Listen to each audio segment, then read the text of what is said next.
Welcome back, student. In the e-learning platform of JS College of Commerce Varda, I am Assistant Professor Amol Patil. आज हम एक BCom third same के लिए सी और D के लिए हमने फाइनेंस सब्जेक्ट है फाइनेंशियल अकाउंट और आज नया टॉपिक शुरू किया है हमने जिसका नाम है ब्रांच अकाउंट।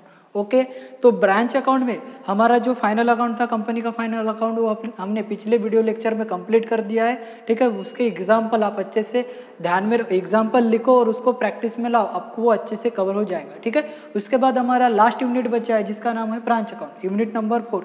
तो अभी ब्रांच अकाउंट शुरू करने से पहले ब्रांच अकाउंट और कंसाइनमेंट अकाउंट दोनों सिमिलर टॉपिक है।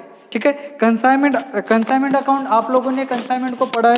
ठीक है, कंसाइनमेंट में हमने बताया था क्या कि कंसाइनमेंट होता क्या है, तो पर्टिकुलर एक जगह, जैसे कि मैं मानो वर्धा में बिजनेस कर रहा हूँ। ठीक है, मुझे अभी कहाँ पर फुलगांव, हिंगनघाट, ये दो जो बड़े बड़ी एरियाज है वो कवर करने थे, इसलिए मैंने क्या किया वहाँ पर एक एजेंट देखा और एजेंट के थ्रू मैंने वहाँ पर क्या किया गुड्स की परचेस और सेल्स करके वहाँ से प्रॉफिट कमाया। ठीक है, अभी कंसाइनमेंट के आगे की जो स्टेप है वो है ब्रांच अकाउंट। ठीक है, ब्रांच अकाउंट में क्या होता है कि कंसाइनमेंट में क्या होता था, वहाँ पर अपना कुछ भी नहीं रहता था, सिर्फ हम एक एजेंट रहता था और उसके पास गुड्स देके उसको बोलते थे कि अगर इस गुड्स को कस्टमर लगता है तो आप बेचो, अगर नहीं लगता है तो आप मत बेचो। ठीक है, पर अगर आप वो गुड्स को बेचते हो तो आपको हम वेरियस टाइप का कमीशन देते थे। ठीक है, ये पोर्शन था कंसाइनमेंट अकाउंट में। ठीक है, ये ब्रांच अकाउंट में हम क्या करते हैं, हमारा खुद का सभी वहाँ पर जो भी बनेगा बिजनेस बनेगा। ठीक है, उसके बाद रूम रहेंगी, उसके बाद इंफ्रास्ट्रक्चर जो भी है पूरा हमने वहाँ पर इंफ्रास्ट्रक्चर बना दिया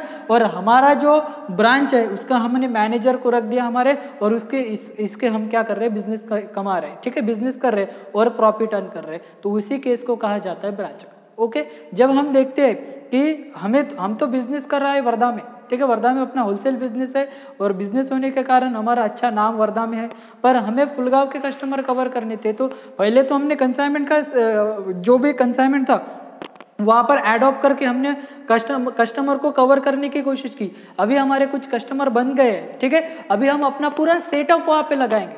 ठीक है, इसका मतलब हम रूम करेंगे। ठीक है, उसके बाद हमारी गुड्स रहेंगी, हमारा खुद का मैनेजर रहेगा। इस केस को हम ब्रांच कहते हैं। तो ब्रांच के भी दो टाइप होते हैं। ठीक है, अभी हम ब्रांच के बिजनेस में जब आते हैं तो ब्रांच के बिजनेस में हमारे पास 2 टाइप की ब्रांच होती है, एक होती है डिपेंडेंट ब्रांच और दूसरी होती है इंडिपेंडेंट ब्रांच। अभी डिपेंडेंट ब्रांच क्या होती है, ठीक है, दूसरी है इंडिपेंडेंट ब्रांच। तो पहले हम देखते हैं डिपेंडेंट ब्रांच क्या होती है। डिपेंडेंट का मीनिंग होता है कि पूरे के पूरे वो हेड ऑफिस पर डिपेंड रहते हैं। ठीक है, इसमें 2 सेक्टर हमें ज़्यादा मिलेंगे, 2 वेरियस जो 2 मेन हेड है वो है एक हेड ऑफिस और दूसरा है ब्रांच। हेड ऑफिस का मतलब क्या है, जो जहाँ पे हम बिजनेस कर रहे हैं, जहाँ पे हमने सेटअप किया था वो हमारा क्या हो गया, हेड ऑफिस हो गया।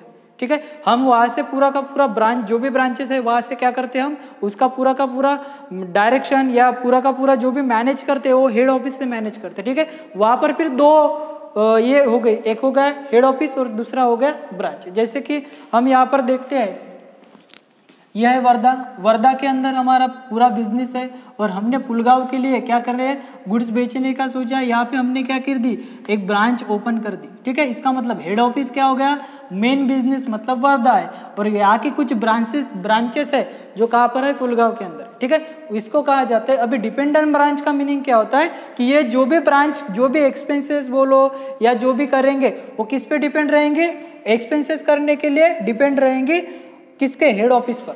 ठीक है, तो उसको कहा जाता है डिपेंडेंट ब्रांच। ठीक है, पूरे के पूरे वो हेड ऑफिस पर डिपेंड है, वो कोई भी चीज खुद से खरीद नहीं सकते और कोई भी चीज बिना पूछे हेड ऑफिस को पूछ के बेच नहीं सकते। ठीक है, इसीलिए जितने भी गुड्स उनको बेचने हैं तो किसको पूछना पड़ेगा, हेड ऑफिस को पूछना पड़ेगा, इसीलिए हम उसको कहते हैं डिपेंडेंट ब्रांच। ठीक है, डिपेंड है इसका मतलब वो कुछ नहीं कर सकते, जैसे कि हम भी। ठीक है, पूरे के पूरे किस पर डिपेंड है, अपने माता पिता पर डिपेंड है। अगर उन्होंने हमको पैसे नहीं दे तो हम कुछ चीज खरीद नहीं सकते, इसका मतलब हम पूरे के पूरे डिपेंड है। ठीक है, तो इसी तरह ये डिपेंडेंट ब्रांच होती है, उसमें भी 3 टाइप है। अगर हेड ऑफिस बोलता है तो वहां पे पहला टाइप गिरता है, goods send from head office at cost price to branch making cash sales only. ठीक है, वहां पे डायरेक्ट इंस्ट्रक्शन दिए जाते हैं, हेड ऑफिस डायरेक्ट इंस्ट्रक्शन देती है किसको, ब्रांच को, कि आपको जो भी गुड्स बेचने कैश में बेचने। क्रेडिट पर नहीं बेचने, तो इसको हम कहते हैं goods send from head office. Head office में से गुड्स आए कौन से प्राइस पर, कॉस्ट प्राइस पर। यहाँ पर भी आपको दो प्राइस मिलेंगे, जैसे हमने कंसाइनमेंट में दो प्राइस पढ़े थे, एक होती है कॉस्ट प्राइस और दूसरी होती है इनवॉइस प्राइस। तो कॉस्ट प्राइस का मीनिंग क्या होता है, कॉस्ट प्राइस ऐसी प्राइस होती है जहां पर जितने लागत में हमने वस्तु को भेजा है उसको कहते हैं कॉस्ट प्राइस। और इनवॉइस प्राइस का मीनिंग होता है कि हमने कॉस्ट प्राइस में हमारा पहले ही प्रॉफिट ऐड करके उसको भेजा, तो उसको हम कहते हैं इनवॉइस प्राइस। ठीक है, तो पहले केस में हम ये पढ़ने वाले हैं कि हेड ऑफिस क्या करेगा, गुड्स बेचेगा ब्रांच को कॉस्ट प्राइस पर ब्रांच को बेचना है कौन से, ओनली कैश बेसिस पर ही बेचने। ठीक है, ओनली कैश सेल्स करेंगे, इसका मतलब क्रेडिट सेल्स करने के कोई भी ब्रांच को क्या हमने कोई भी ऑप्शन नहीं दिया। ठीक है, उसके बाद दूसरा टाइप आता है डिपेंडेंट का, goods send from head office at cost price. यहाँ पर भी हमने क्या किया, कॉस्ट प्राइस पर ही गुड्स बेचा है, बट टू ब्रांच एंड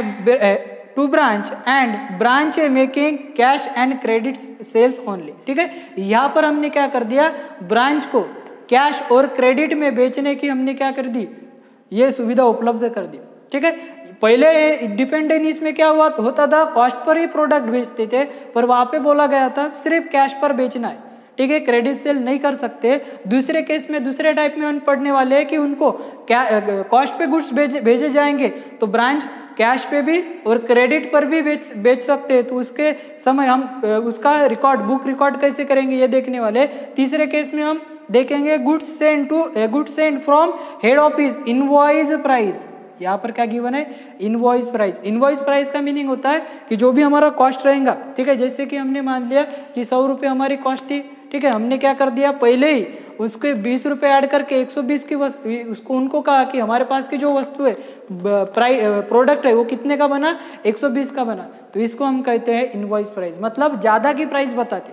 ठीक है, कॉस्ट प्राइस से ज़्यादा अपना प्रॉफिट पहले ही ऐड कर देते हैं, उस बेस पर अगर बेचते हैं तो उसको कहते हैं हम कौन से, इनवॉइस प्राइस। ठीक है, तो डिपेंडेंट ब्रांच में हमें 3 टाइप पढ़ना है। कितने, 3। कौन से, एक है कि हेड ऑफिस ने ब्रांच को गुड्स बेचे कॉस्ट प्राइस पर कैश में बेचना है। दूसरा है हेड ऑफिस ने ब्रांच को गुड्स भेजे कॉस्ट प्राइस पर branch cash as well as credit पर बेचेंगे। ठीक है, तीसरे इसमें बोला गया है कि गुड्स किस पर बेचे, इनवॉइस प्राइस पर बेचे है, और यहाँ पर भी कैश और क्रेडिट में बेचेंगे। तो ये हो गए हमारे डिपेंडेंट ब्रांच के 3 टाइप। ठीक है, और हम उसके बाद आते हैं इंडिपेंडेंट ब्रांच। इंडिपेंडेंट ब्रांच का मीनिंग क्या है कि पूरे के पूरे एक्सपेंसेस करने के लिए यहाँ पर ब्रांच हेड ऑफिस पर डिपेंड नहीं होती है, इसको कहा जाता है इंडिपेंडेंट ब्रांच। ओके, तो ब्रांच अकाउंट के 2 टाइप्स हमारे पास थे। पहले तो 2 टाइप्स है, एक है डिपेंडेंट ब्रांच, दूसरे इंडिपेंडेंट ब्रांच। डिपेंडेंट ब्रांच के हमारे पास 3 टाइप है। ठीक है, कौन से, तो कॉस्ट प्राइस पर गुड बेचने कैश में, कॉस्ट प्राइस पर गुड भेजा है, बेचना है कैश और क्रेडिट सेल्स पर एज वेल एज। ठीक है, तीसरा हमने बताया है कि इनवॉइस प्राइस पर गुड भेजा है और कैश और क्रेडिट में उसको क्या करना है, बेचना है। तो ये हमारे 3 टाइप मिलेंगे हमको कहाँ पर, डिपेंडेंट ब्रांच में से। उसमें से हम पहला पढ़ने वाले हैं टाइप नंबर 1। पहला टाइप नंबर 1 हम देखेंगे आज, कौन सा, कि goods send from head office at cost price to branch making cash only, making sales only. ठीक है, मेकिंग कैश सेल्स ओनली। यहाँ पर सिर्फ वो किस पर बेचेंगे, कैश सेल्स पर बेचेंगे, क्रेडिट सेल्स पर बेचेंगे नहीं। ठीक है, इस केस में हम उसका ब्रांच अकाउंट हेड ऑफिस कैसे मेंटेन करेंगे, जो भी बुक्स है यहाँ पर तो हम किसके बुक में मेंशन कर रहे हैं, हेड ऑफिस के बुक में। ठीक है, तो पहले हम यहाँ पर 2 अकाउंट बनेंगे, एक बनेंगे ब्रांच अकाउंट और दूसरा बनेगा memorandum trading and P&L account. Okay, तो पहले हम देखेंगे कि ब्रांच अकाउंट होता क्या है। तो ब्रांच अकाउंट सॉल्व करने से पहले सिंपल एक बात ध्यान में रखना। ठीक है, यहाँ पर क्या करेंगे, अगर हेड ऑफिस ब्रांच को कुछ देती है तो डेबिट साइड लिखो। ठीक है, और ब्रांच से हेड ऑफिस के पास कुछ आता है तो क्रेडिट साइड लिखो, सिंपल। ठीक है, आपको क्या करना है, अगर ब्रांच अकाउंट मेंटेन करना है तो आसान तरीका है ब्रांच अकाउंट मेंटेन करने का। ये देखना हेड ऑफिस ब्रांच को दे रही है या ब्रांच हेड ऑफिस को दे रही है। ठीक है, अगर हेड ऑफिस ब्रांच को कुछ देती है तो ब्रांच अकाउंट के डेबिट में लिखो, और अगर ब्रांच के पास से हेड ऑफिस के पास कुछ आता है तो ब्रांच अकाउंट के क्रेडिट साइड में लिखो। जैसे कि पहले बता रहे थे ओपनिंग बैलेंसेस। ओपनिंग बैलेंस का मीनिंग क्या है, ठीक है, पहले ही हमने कुछ दे के रखा था, उसमें से क्या रहेगा, स्टॉक, असेट्स रहेंगी या पेटी कैश रहेंगी। ठीक है। पेटी कैश का मीनिंग, स्टॉक तो अपने को आपको पता है, फर्नीचर असेट्स भी पता है। पेटी कैश का मीनिंग क्या होता है कि छोटे छोटे खर्चे करने के लिए ब्रांच क्या करती है, हेड ऑफिस क्या करती है, कुछ पैसे किसको भेज देती है, ब्रांच को भेज देती है, उसको कहा जाता है पेटी एक्सपेंसेस या पेटी कैश। ओके, जैसे कि मान लो आपके पास बिजनेस है, बिजनेस में आपको अगर माचिस में अगरबत्ती वगैरह लगाना है, ठीक है, तो उसके लिए थोड़े बहुत खर्चे करने हैं, तो उसके लिए क्या करती है ब्रांच हेड ऑफिस को क्या करते हैं, कुछ पैसे भेज देते हैं, हेड ऑफिस ब्रांच को क्या करते हैं, कुछ पैसे भेज देते हैं, उसको कहते हैं हम पेटी कैश। ठीक है, तो हमारे पास ये ओपनिंग बैलेंसेस है। उसके बाद देखेंगे हम goods send to branch account, किसके पास से किसके तरफ गया, हेड ऑफिस ने ब्रांच को बेचा, इसका मतलब डेबिट साइड ले।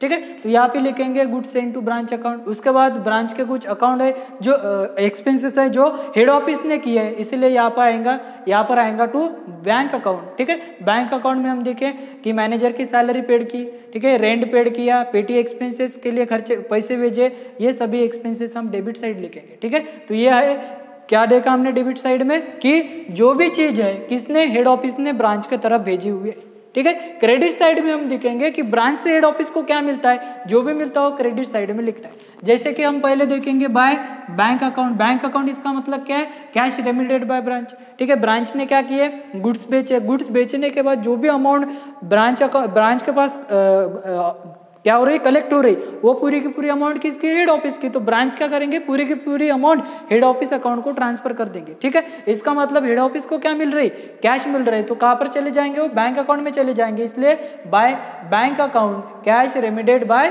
Branch. Okay, second goods send to branch account, यहाँ पर आएंगे गुड्स रिटर्न। जैसे हेड ऑफिस ने ब्रांच को गुड्स बेचे थे, हेड ऑफिस ने ब्रांच को गुड्स भेजे थे, डेबिट साइड लिखे हैं। अब क्या कर रही है, ब्रांच के पास ज्यादा गुड्स मिले या कुछ भी है, ब्रांच ने क्या किया, हेड ऑफिस को कुछ रिटर्न कर दिया गुड्स।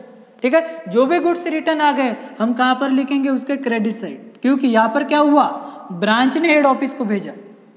ठीक है, ब्रांच ने हेड ऑफिस को भेजा, इसलिए हम क्रेडिट साइड लिख दे। ठीक है, उसके बाद हम लिखेंगे क्लोजिंग बैलेंस, इसका मतलब इतना बैलेंस ब्रांच के पास अवेलेबल है, तो उसमें देखेंगे स्टॉक, फर्नीचर या कोई भी असेट्स रह सकती है, उसके बाद पेटी कैश। ठीक है, ये हमारा रह गया टोटल ब्रांच अकाउंट मेंटेन होगा। सिंपल है, छोटा सा अकाउंट बनता है, ज़्यादा कुछ कठिन चैप्टर नहीं है, ये आसान सा चैप्टर है। अगर आप अच्छे से पढ़ेंगे तो आपको ज़्यादा दिक्कत नहीं होगी। ठीक है, दूसरा बनता है हमारे पास branch memorandum profit and loss account. ठीक है, ओके, तो branch memorandum profit and loss account देखने से पहले हम प्रिपेयर करते। ठीक है, आप सभी को पता है ट्रेडिंग एंड पीएनएल अकाउंट कैसा मेंशन होता है या ट्रेडिंग एंड पीएनएल अकाउंट कैसे बनता है, ये आज हमने देखा। ठीक है, ये देखा ही है, हमको पता ही है। ठीक है, तो यहाँ पर हम किसका मेमोरेंडम बना रहे हैं, मेमोरेंडम का मीनिंग क्या है, हमारे पास क्या है, हमने जो भी इंफॉर्मेशन थे उस पर बनाया हुआ है, इसीलिए हम मेमोरेंडम बोल रहे हैं। ठीक है, तो यहाँ पर क्या रहेगा, ओपनिंग स्टॉक, यही से ओपनिंग स्टॉक है, यहाँ पे लिखो। ठीक है, उसके बाद परचेस, तो यहाँ परचेस तो नहीं रहता, पर क्या करते हैं, जो हेड ऑफिस है, हेड ऑफिस के पास ब्रांच को गुड्स मिलते हैं, इसीलिए हम लिखते हैं यहाँ पर goods send to branch account, और यहाँ से जो भी रिटर्न आता है वो माइनस कर देते हैं। इसका मतलब यहाँ पर आता नेट, जो भी गुड्स अपने ब्रांच के लिए भेजे वो यहाँ पर आ जाता। ठीक है, उसके बाद कुछ एक्सपेंस वेजेस किए जाएंगे, ऑक्ट्राई किए जाएंगे, ये डायरेक्ट एक्सपेंसेस हम लिखते हैं ट्रेडिंग अकाउंट के अंदर। ठीक है, यहाँ पर फिर क्रेडिट साइड बाय सेल्स लिखेंगे, उसमें से रिटर्न माइनस कर देंगे। ठीक है, उसके बाद क्लोजिंग स्टॉक, और उसके बाद यहाँ पर ये टॉपिक नया है आपके लिए, goods in transit. Goods in transit का मतलब क्या होता है, ट्रांजिट का मीनिंग होता है रास्ते में है। ठीक है, जैसे कि हमने ब्रांच के पास से ब्रांच ने गुड्स भेज दिए, ठीक है, पर हमारे पास नहीं आए, या हेड ऑफिस ने ब्रांच को गुड्स भेज दिए पर ब्रांच के पास नहीं पहुंचे। ठीक है, इसका मतलब ब्रांच के पास नहीं मिला, तो हम इसको कहेंगे गुड्स इन ट्रांजिट। क्या कहेंगे, गुड्स इन ट्रांजिट, मतलब जो भी गुड्स है वो अभी भी रास्ते में अटक के, ठीक है, रास्ते में आए तो उसको कहेंगे हम गुड्स इन ट्रांजिट। ठीक है, उसके बाद हम क्या कर देते, टोटल कर देते, तो हमको मिलता है यहाँ पर ग्रॉस प्रॉफिट, उसको लिखते CD। CD मतलब कैरी डाउन, यहाँ पर कैरी डाउन कर देते हैं, और ये ग्रॉस प्रॉफिट यहाँ पर आता है, ब्रॉट डाउन करके यहाँ पर लिख देंगे। ठीक है, उसके बाद अगर कुछ मिसलेनियस रिसिप्ट मिलती है तो मिसलेनियस रिसिप्ट यहाँ पर आ जाएंगे। उसके बाद ब्रांच के कुछ इनडायरेक्ट एक्सपेंसेस रहेंगे, जैसे कि मैनेजर है तो उसकी सैलरी देना पड़ेगा, तो सैलरी आएंगे। ठीक है, उसके बाद हमने खुद का ऑफिस वहाँ पे खोला है तो उसके लिए रेंट पेड करेंगे। उसके बाद कुछ पेटी कैश है, पेटी का एक्सपेंसेस हमने किए है तो पेटी एक्सपेंसेस लिखेंगे, मैनेजर का कमीशन, इस तरीके से कुछ एक्सपेंसेस लिख के हम इसके टोटल करने के बाद हमारे पास क्या बचेगा, नेट प्रॉफिट। ये है हमारा जनरल P&L अकाउंट। ठीक है, P&L अकाउंट है, मेमोरेंडम है, जनरल नहीं है। जनरल का मीनिंग टोटल बिजनेस का होता है, तो टोटल बिजनेस का कुछ पार्ट यहाँ पर आया है, इसीलिए हम इसको मेमोरेंडम ट्रेडिंग अकाउंट कहते हैं। ठीक है, तो इसी तरीके से हमारा आज ब्रांच हमने आज देखा ब्रांच अकाउंट क्या है, ब्रांच के टाइप क्या है, डिपेंडेंट ब्रांच क्या है, डिपेंडेंट ब्रांच में कितने टाइप होते हैं, ठीक है, इंडिपेंडेंट ब्रांच क्या है, ये सब हम पढ़ने वाले हैं। तो कल से हम एग्जाम्पल स्टार्ट करेंगे। आज हमने पूरा का पूरा ब्रांच का जो भी प्रोफार्मा है, उसके बाद जो भी कॉन्सेप्ट हुआ हमने समझ लिया है, और बाकी का हम कल देखेंगे कि ब्रांच में किस तरीके से रिकॉर्ड करते हैं, डिपेंडेंट ब्रांच में किस तरीके से रिकॉर्ड करते हैं।